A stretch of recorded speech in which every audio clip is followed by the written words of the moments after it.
Hey everyone, welcome to the show. I'm your host, Jack Atwood. And before we jump into today's episode, I do want to give you a quick heads up. If you're watching on video, this episode has a lot of video glitches, and I ran into quite a few technical difficulties while recording. So if you notice the quality dropping here and there and our faces freezing for extended periods of time, that is why. And that said, I didn't want to scrap it because today's guest is something I really wanted to have on the show. He is Mr. Mike Smith. He's a history and Bible teacher for Abeka Academy in Pensacola, Florida, and he has also taught me through Abeka. I really enjoy his teaching, and it was a privilege to sit down and talk with him. And one little funny side note, I ask every guest if they use Apple or Android, and I totally forgot to ask Mr. Smith during the interview. So I called him later to ask, and of course, I forgot to hit record when I called him. So in short, he uses Apple. And despite the rough edges on the tech side, I think you'll really enjoy the conversation. Let's get into it. Yeah, Jack. I think that every testimony is incredible, right? Sometimes we like to Absolutely. look at some and lift them up. Oh, I had gone through all of this sin before I came to know. But every redemption story, right? Whether you were 3 years old, at one point you were a soul on the way to hell, right? And then received the redeeming promise of Jesus Christ. And I'd grown up in a fairly conservative home, but it's not one that we necessarily went to church in.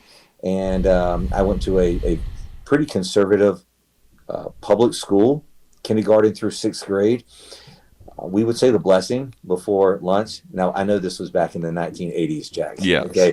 And conservative South Carolina as well, mind you. Received my first Bible there. The Gideons came and passed out Bibles. Wow. And I got my Psalm and Proverbs, and New Testament there. But then it came time for me to go to junior high, and mom and dad made the decision without even consulting me. Apparently, they were parenting me and not just being my friend. And they made the decision to stick me into a private Christian school, I think mainly for the safety and the education purposes.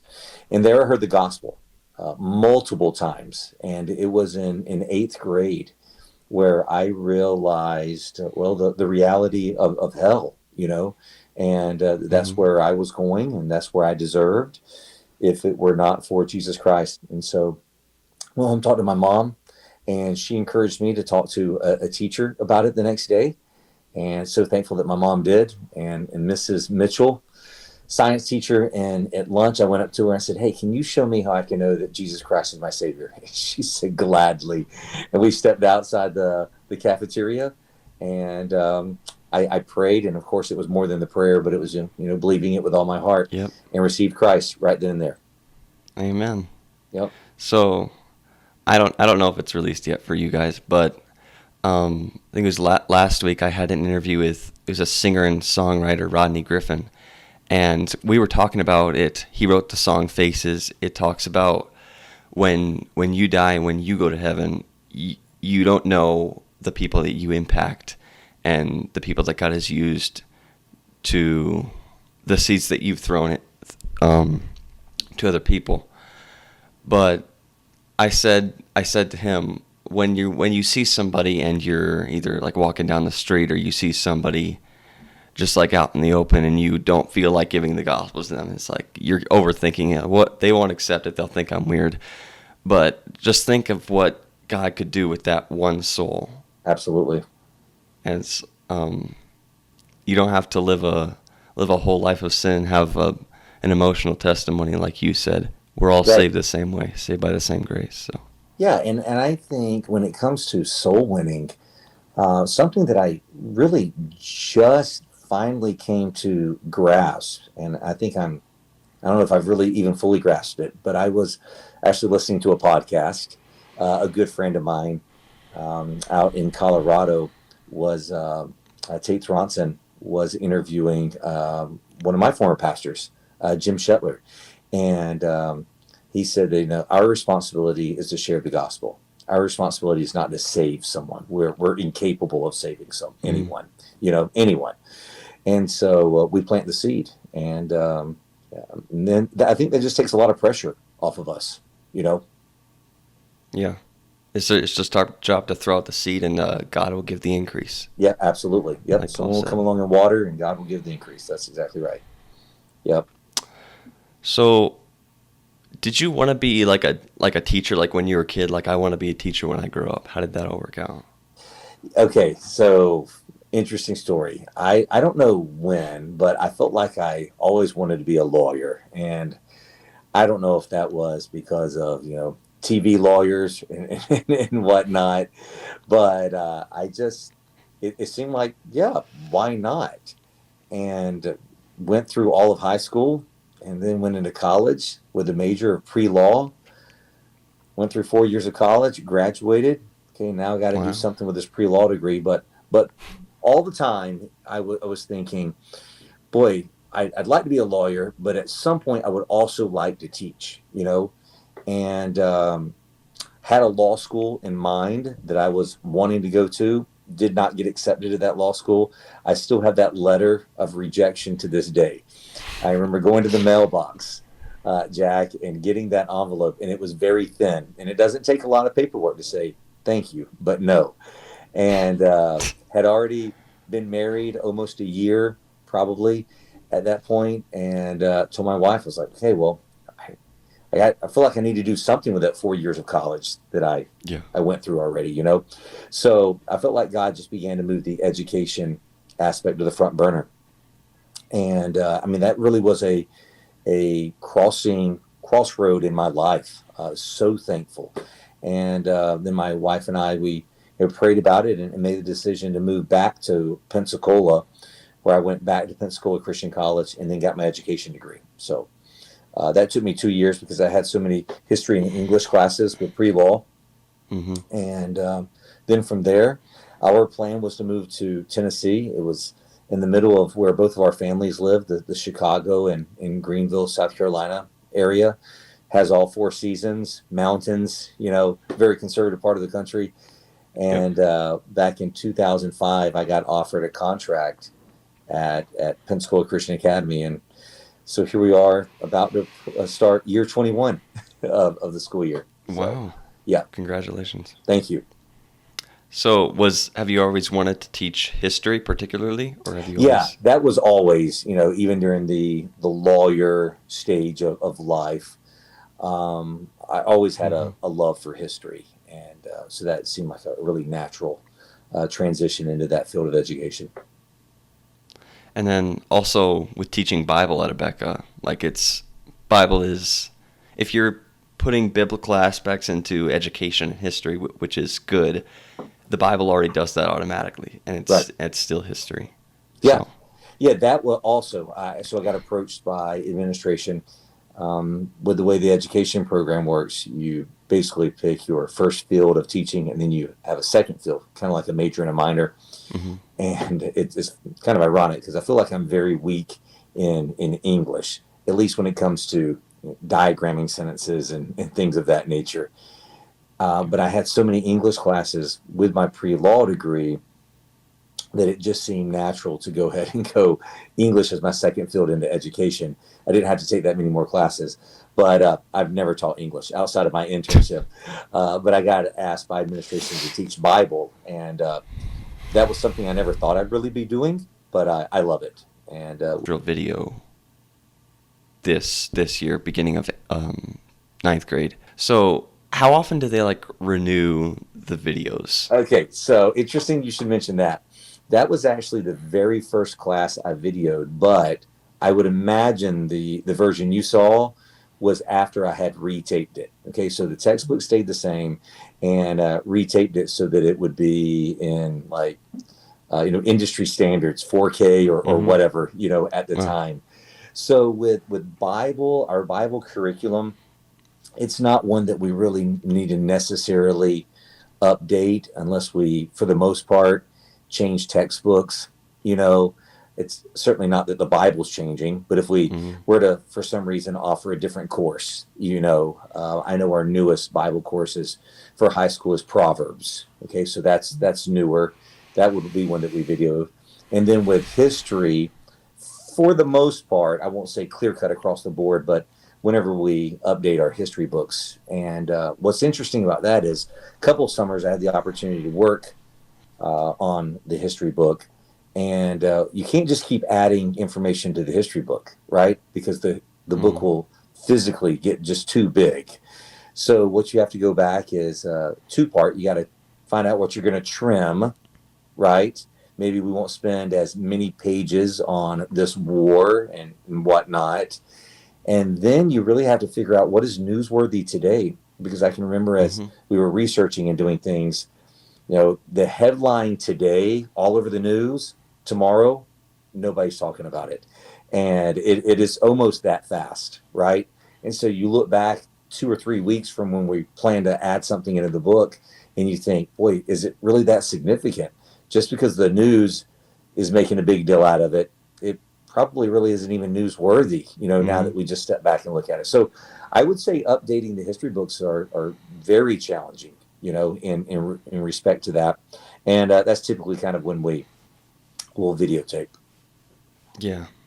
And it's like during COVID, my brothers and I were like, our kids are going to be learning about COVID-19 in their history class Yeah, and yeah, that war in would probably be Ukraine. one of those major events that would certainly be Yeah. included in a history book, unfortunately, right? So, yeah, something like that, most definitely. So, was there a particular point in teaching or when you started teaching that you were for sure this is what God wanted you to do? I feel like I've loved it from day one, right? I would say my first year was particularly difficult. I was teaching seventh grade history, eighth grade history, and ninth grade geography. In geography, in and of itself, is just a beast because it's not really narrative. You can do a Yeah. storyline in world history and U.S. history, and in you know geography, you're like, okay, this is Lithuania. They have coal. I mean, and unless you're from there and you just know a lot about it, there's not really a lot that you can add to it. So I know Miss Burns is our geography teacher in video. Hats off to her. That was particularly difficult for me. And but the best thing about your first year teaching is that you really only have one first year teaching, and those are going to be some bumps in the roads, but you plow through them with God's grace, and then you just find that next year is tends to be exponentially easier. So going back to your question, when did I love it? I mean, I think I loved it from day one. Again, it was very, very difficult, but I'm actually planning on talking about this with some college interns that are going to be doing their internship here at the academy in a couple of days. And that is God's calling, and the fact that the joy of the Lord is your strength. You know what I mean? hmm Doing your podcast, I would imagine. Listen, that's difficult. Finding interviews, setting them up, all of the IT aspect of it, right? The professionalism, Jack, with which you do it. But it's probably also something that you enjoy doing. And while I would not say that Absolutely. joy should be the litmus test for everything, um, you know, knowing that, listen, this is God's will, and and it doesn't mean that every day is perfect, but this is how I describe teaching. I love Fridays. Like, I really love Fridays, but I don't hate Mondays. And I know there's a lot of people that probably do hate Monday Yeah. and Tuesday and Wednesday and Thursday and Friday, right? And they're in that job because, hey, it's putting bread on the table and they're providing for their family. And I'm noticing, like, we got a lot of shine right here. Okay, so that's my little halo right Oh, there. You see that on video.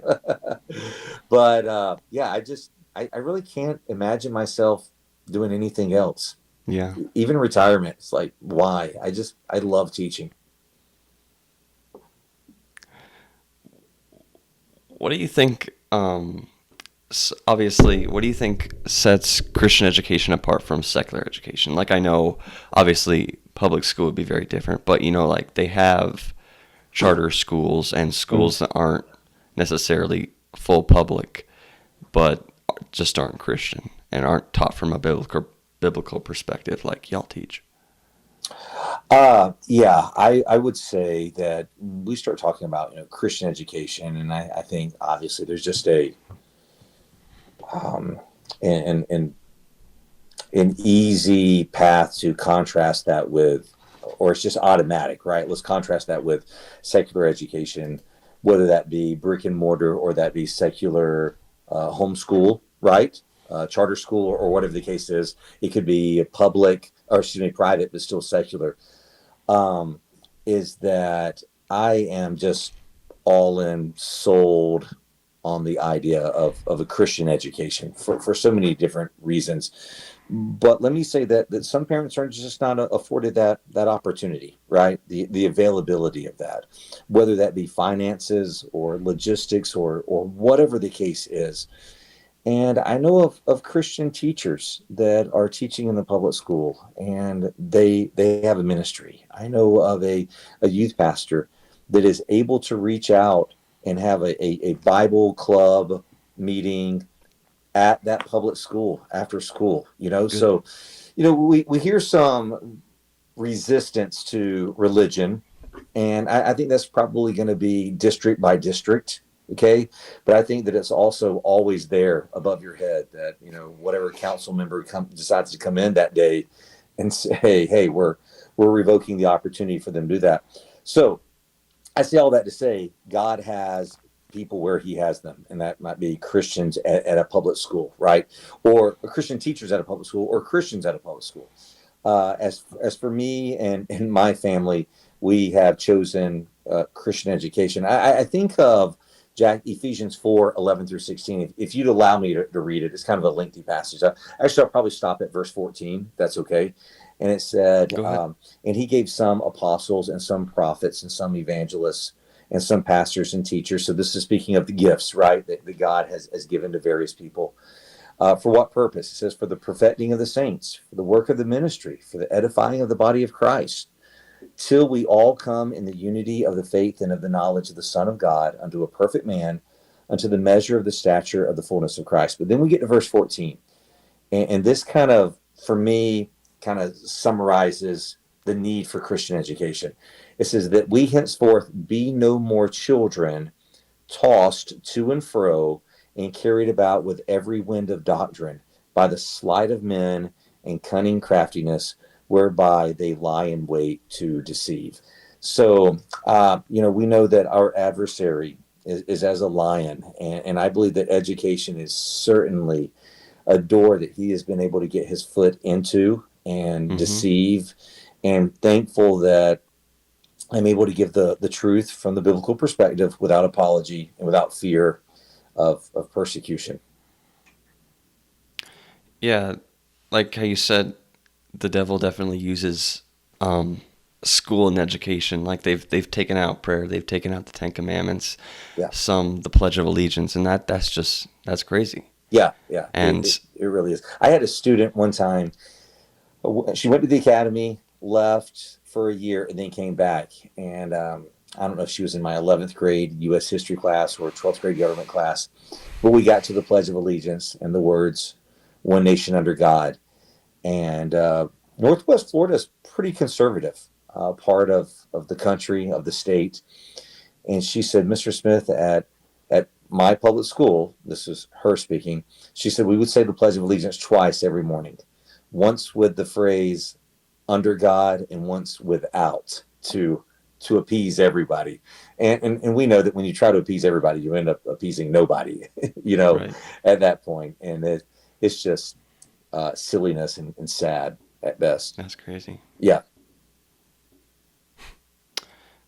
Do you think that Christian education specifically prepares a student more for the real world than secular education?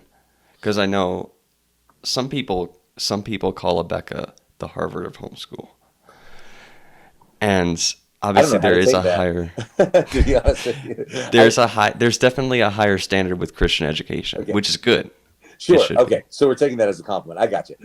Yeah. Yes.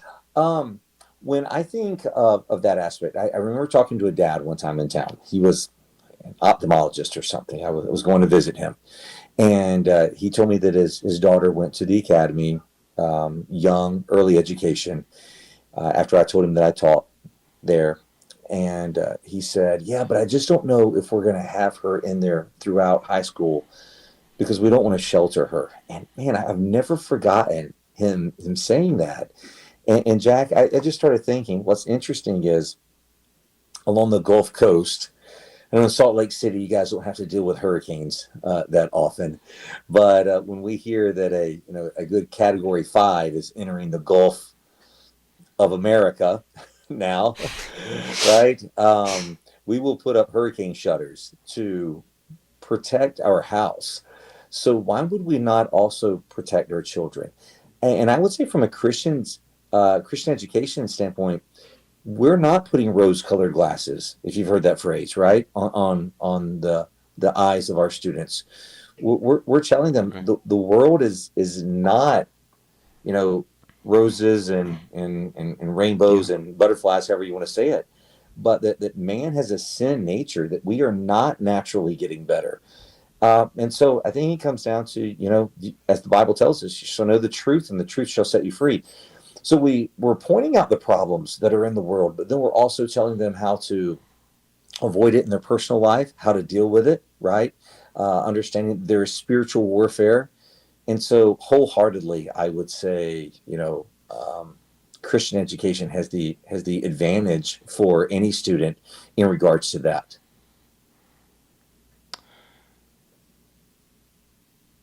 So what do you think is the ideal role between a parent and a teacher?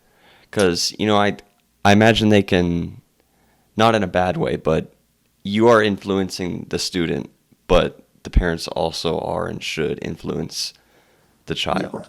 So how do you absolutely, Jack. think Well, a I good would think in relationship an there in would an be? ideal world, and I actually heard my administrator, who was just recently on a podcast, was asked that very question, Jack, and I just wholeheartedly agree with what Mr. Josh Burke said when he said, in an ideal world, listen, it's the parents' responsibility to um, to be in charge of their child's education, and then we also know that that's not always going to be possible for work conditions or whatever the case may be. And so we would hope that the Christian school comes alongside the parent and hopefully reinforcing, what is taught at home. Now, with that said, here at PCA, we have what's called open enrollment, which means that a student is not required to be a Christian or a church member to go here, but we're holding them to the same standards as far as rules are concerned, right? There's Yeah. going to be, you got to be in your seat at a certain time, you got to have your homework, okay, and all that. But then what's happening, and this was something that's really near and dear to my heart. I kind of consider myself the product of an open enrollment. Is I was not in church. I was not a Christian when I started going to a Christian school, but there I heard the gospel and I saw teachers love on me, right? And I saw that in the excuse me, in the curriculum and in the education. And so I heard the gospel. So ideally, it would be that the school slash teachers and then the parents are coming alongside one another and they're on the same page and they're on the same team. Especially with you, I think you have a very good technique with helping kids like the class and like history in general. What do you think is um, a factor with helping kids love their education and adding a little bit of fun to teaching?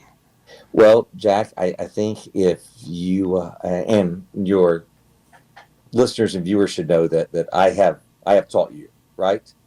Yes. Okay, and been one of your video teachers, and so that you're basing it on kind of experience from what you've seen. And I was your history and Bible teacher, right? Ninth grade Bible. History Okay, for eighth grade, yes. eighth grade. Okay, Or seventh grade. um, is that if you saw me on video teaching how to diagram a sentence, I don't know if you would love diagramming a sentence because I do not love diagramming a sentence. So I think the Mm-hmm. first prerequisite is that the teacher needs to love the subject. There's aspects in teaching where we say fake it till you make it, right? But I think particularly with young people, They are seeking consistency and they're seeking authenticity, right, or genuineness. And if I'm coming into class just dragging anchor every day, it's going to start to rub off on you, that negative vibe and energy. And you're going to think, listen, I don't know if I like this subject either. So I think a love for the subject, and then a love to relay that subject to the students, which is of course teaching, and then a love for the students as well. I think when you get all three of those, that's a really good combination in the classroom. Yeah, I think if you don't truly love what you do, you can't really do it Yeah, well, yeah, I agree. unless you're faking And it, like you said. at least not long term, right? There's going to be a point where you're just burned out on it. Hmm. What are some uh, times when you were teaching that it felt challenging, whether it was like teaching a certain subject or a particular situation that was challenging, just being a teacher in general? For me in Bible, to be just real transparent with you, Jack, and your viewers, um, two topics in Bible: the crucifixion. I just never feel like I'm going to do it justice, and what I mean by that is not did I teach it graphically enough, right? We've all heard sermons on probably the crucifixion, and honestly, I don't know if we could ever do that justice on this side of the eternity with being more graphic than what it actually was. Now, I don't know if that's always necessary, particularly with an age group, right? I don't know if we would be teaching the graphic aspect of the crucifixion to necessarily 4-year-olds. Okay, some can disagree with me on that, and that's completely fine. But just the topic itself, I find like it is heavy for me to teach on that, and then also for the topic of, and it kind of goes along the same lines of Abraham offering up Isaac. I mean, I can tell you, in Genesis class, when I am getting to that lesson right there, it is just, again, just full transparency. It's really difficult to teach because Yeah. I try to put myself in Abraham's shoes or sandals, whatever he had back then, and I think only by God's grace, right, is what that comes down to, is that God's grace is sufficient to give you what you need at that very moment. And, I think it's just really difficult for us to hypothetically put ourselves in Abraham's shoes. We know that the Lord's not going to do that per se, but he may be asking us to give up other things, right, to give it to him. And so those two topics in particular, or subject matters, if you will, in Yeah. Bible. So, and then if we're talking about history, maybe just kind of going back to the Bible, but the life of the martyrs, right, Mhm. and their boldness in their faith. Yeah, with the martyrs, it challenges you personally Sure does. of your faith and boldness, and that they Yeah, were willing to die, but yeah, you aren't yeah, willing to. absolutely. And with the crucifixion, I can see that being very challenging because no one can do justice Yeah, to the physical and spiritual suffering that right. he went through. Sure. But switching to more of a historical subject, I feel like a lot of people always assume and know, because it is true, that America has a lot of Christian roots and that the founding fathers, a lot of them were Christian. But what is actually the truth behind that? Like, because you can be Christian in a sense, but what is the actual Christian heritage behind the United States founding? So, Jack, I think that was a really good point that you brought up about, Christian or Christian culture. And I think modern history, we see a lot of Europe was Christian culture, not necessarily a personal walk with Jesus Christ. And I'll use this word intentionally, but that's what began to separate, right, some of the church from the rest of not mainland, but main ideologies of Europe, and that was the separatists. So now we're starting to get into the aspect of the Pilgrims. And if you think about it, knowing a little bit about the Pilgrims, right?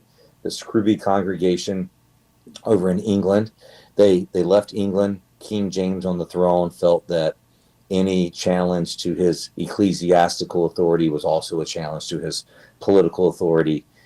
And certainly he should not have had ecclesiastical authority to begin with. So we see the lack of separation of church and state. And as conservatives and as Christians, we are for the proper definition of separation of church and state. But that's another topic.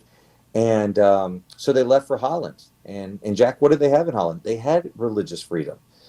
They had all sorts of religious freedom, but the culture almost seemed to be free from religion, and they were concerned about their children. So they packed up, went back to England, got the money together. Right, we got investors, got a little bit of capitalism here with the adventurers, and then they set sail. William Bradford, of course, tells us a lot about this. And if you think about it, they risked their lives for, in a way, this is the way I choose to think of it, Christian education. And Hmm. so Christian education at the forefront there. And then 1647, you get into the Old Deluder Satan Act. And think about that, right? This was a law that said if a town had a certain number of families, they had to have a teacher. And then if it got bigger, they had to have a school. And it was for one reason. It was so that teacher could teach the children of that town how to read for one reason. And that was so that they could read the Bible for themselves and then not be tripped up by Satan. I mean, how Hmm. incredibly Christian and biblical is that in our roots? And then, as you had referenced earlier, we go forward to present times, and in many school districts, there's a vehement attack against the ideas of God and the Bible and everything like that. Do you think that there's, I mean, because obviously our Constitution is very, I'd say, in a way, under attack right now, but it has a lot of American principles. I mean, they want to change the rules that God set at the very beginning, man and woman. They want to change. They want to take God out of the Pledge of Allegiance. They want to. They there's no, it's no secret that they want God out of our country, but it's it's by His grace that we are here and that we do have a free country like this. Certainly, and we should not be surprised by this, right? I mean, it's spiritual warfare. It's ideologies that are under attack. We saw that in the last election with kind of a referendum on just defining gender, right? And this is the platform that some have decided that they are going to uh, fight for or against, right? Depending on your view on that. And so it's foundational. Okay. Well, I mean, again, we go back to the book of Genesis, where God so clearly defines what a family is, right? And gender and the role of the family, the role of government. Really, if you think about that, with the first foundational civil ordinance was capital punishment. This was to protect the um, um, it was to protect life. Okay, we are created in the image of God. Somebody brought this up to me. I never thought about it before. How does one show their vehement hatred to America? Well, a number of ways, right? But one of those ways is to burn and destroy the American flag. I see you've got a folded flag behind you, Jack, right now, proudly displayed and appropriately displayed. Okay, so I would see that, and I would say possibly a veteran, but here is the home of a patriot. Okay, for sure. And then those that are, in the name of freedom of speech and protesting or whatever, they will burn the American flag. And so, what do people do to show their hatred for God? And that is to destroy the image of God. Okay, whether that's through the preborn or through the role of the family or whatever the case is. So, yeah, it's under attack, and if God be for us, then who can be against us? Is a Yep. verse that we need to go back to. Do you particularly see any warning signs from being so involved in history? Do you see any warning signs that you see right now that could lead to the outcome of something that has already happened, like you said, if we don't learn from history, if we Sure. Yeah, I'm in the book of Judges right now. And you're seeing this broken record of, and Israel rebelled, right? And yes. Israel turned their back on God. And then this cycle that happens. And why should we as American Christians believe that we are any different or immune to God's judgment on that? One of the most powerful quotes I've heard, and there's a few variations of it, and Jack, you may be familiar with it, but it's something to the effect of, let's see here, difficult times create great men create good times create weak men, and weak men create difficult times, right? And so we go through this cycle. So I think we certainly need to take that uh, to heart, that we can't, God is not mocked, right? Whatsoever man soweth, that shall he also reap. And we can't just keep flirting with disaster and thinking that we as a nation are immune to it. Yeah. It's like playing with fire. Yeah, that's exactly what I was doing. How do you how do you think people can better discern truth in our age? Because like one, it's no secret that the media is a lot more corrupt than it was, and truth is twisted, and then especially with AI. Yeah, I was just about to bring that up. Absolutely. You see a video, right? A reel, you're scrolling, and I know I've caught myself of late thinking, I'm not really amazed by this because I don't even know if it's real or not, and I'm not even Yeah, taking a second to entertain the thought. But what happens when that's coming up on the nightly news, right, or your news feed on your phone? I'm thinking of Matthew 10, 16 through 17. Behold, I send you forth as sheep in the midst of wolves. Be therefore wise as serpents and harmless as doves. But beware of men, for they will deliver you up to the councils, and they will scourge you in their synagogues. Um, Sorry, phone's ringing right here. But that's fine. just the the importance of discernment, Jack, is just so incredibly important. We just I'm in someone's office. um, we we just allow the media to spoon feed things to us, and so I think whether it's your pastor, your Bible teacher, okay, whoever it is, that you've got, if you have God's word, that you go to that and you be close to God and you allow the Spirit to speak to you, and through, the tugging of your heart and saying, listen, I don't think this is right. You need to look more into this, and you just need to walk circumspectly. Especially with AI and seeing it visually, you're almost like defensive, like you Mm-hmm. take it personally Yeah, that that's a good people do point. that. Just as a closing question, if you had one message that you could give to the next generation, of whether it's students or just something you could leave behind, what would it be? I feel like I've said it in almost every lesson of some of the classes that you had me in, Jack, but it's a quote that I'm not original with. And it is for you to be a student of history and not a victim of it, right? And I think that's one of the biggest things that we can take away from history is learning from the past. There are things to remember. When the children of Israel crossed over the Jordan River on dry land, God told them to put a pile of rocks right there. And one day somebody's going to walk by and say, hey, what is this pile of rocks for? And then you're going to tell your children, right? So it's not just to learn lessons of negative lessons, not to repeat them, although I think that's incredibly important. But there's memorials of, and we see this certainly under attack, of where God has blessed, and He's the giver of all blessings.